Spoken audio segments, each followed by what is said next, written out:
If money feels stressful, overwhelming, or emotionally exhausting right now, you are not alone, but you're also not stuck. Let's take control of your money, one move at a time. Hi, I'm Monica Allen, and I want to be your financial therapist because today we're talking about something that affects almost everyone, and that's emotional overspending. I think a lot of women believe overspending means they're irresponsible, they're careless, they're undisciplined. But honestly, most overspending has very little to do with all of that, and it has very little to do with the math. It has to do with emotions, stress, loneliness. I'm exhausted, and just rewarding yourself after a hard day. Companies know exactly how to market to those emotions. They're not dumb.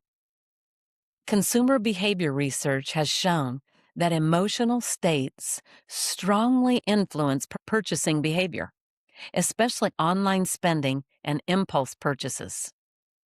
According to spending data that's tied to the Bureau of Labor Statistics, discretionary spending categories continue to consume a significant portion of household budgets. That's discretionary spending. That's things that we could do with or without. Now, what's important about this is small emotional purchases compound over time. Just like compounding interest when you're saving, small emotional purchases add up and they can become quite routine for you to do this or that, but it adds up to a lot of money each month. And honestly, Amazon and online shopping changed everything. Years ago, spending required driving somewhere, waiting, thinking about it, standing in line. Now, you can emotionally react and buy something in under 30 seconds. Just click buy now. 30 seconds. And sometimes you can even have buttons that you put buy the things that you buy a lot of on Amazon and push the button and it orders it for you. You don't even have to think about it. I used to tease my boys when they first got into Amazon and say, now if you think it, it comes to you, so you better watch it because it's going to go on your debit card and, scare them a little bit. But I wonder if it's going to be like that eventually. Behavioral finance research discussed by firms like Fidelity Investments shows this: impulsive behaviors and emotional decision making often reduce long term financial progress more than lack of financial knowledge itself. Eek. Think about that again. Let's go back. Impulsive behavior and emotional decision making can reduce long term financial progress more than lack of knowledge of finances.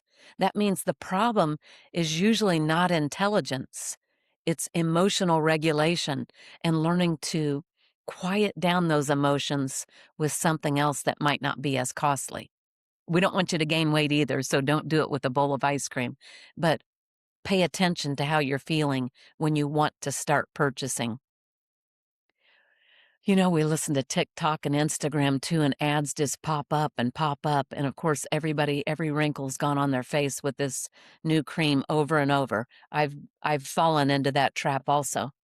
And I think women especially carry this emotional exhaustion, which exacerbates this. So spending starts to feel like comfort. We get a dopamine hit out of it. It's escape. It's a reward. And it's actually relief for a little bit until the bills start coming in.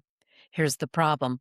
It's temporary emotional belief and temporary emotional relief that can create long-term financial stress for everybody in the family. So here's some moves for you. Pause before purchases, especially emotional ones. You know how you're feeling. Pay attention to how you're feeling.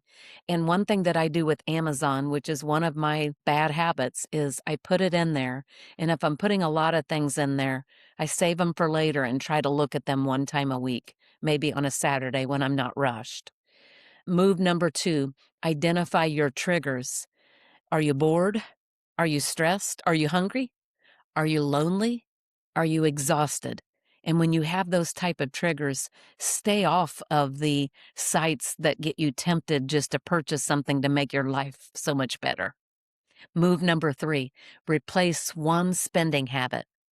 Replace one thing that you do with a walk, calling someone, journaling, organizing a kitchen cabinet. Replace it. And you're going to be happier with that anyway. That emotional connection, that physical exercise that gives you some dopamine also. And if your kitchen or bedroom gets very organized, you're going to like it. You are not weak because you overspend emotionally. You are human. And the people doing the ads know what they're doing. But once you understand why you're spending, you can finally start changing it, and that can change your life. That's how financial peace with a capital P begins. If you like this, share it with somebody that you know can benefit from it. Click like. If you want to know right when my videos hit, this doesn't cost you anything. Subscribe to this channel, Alan Money Talks. Let's work through this together, one step at a time. Have a great day.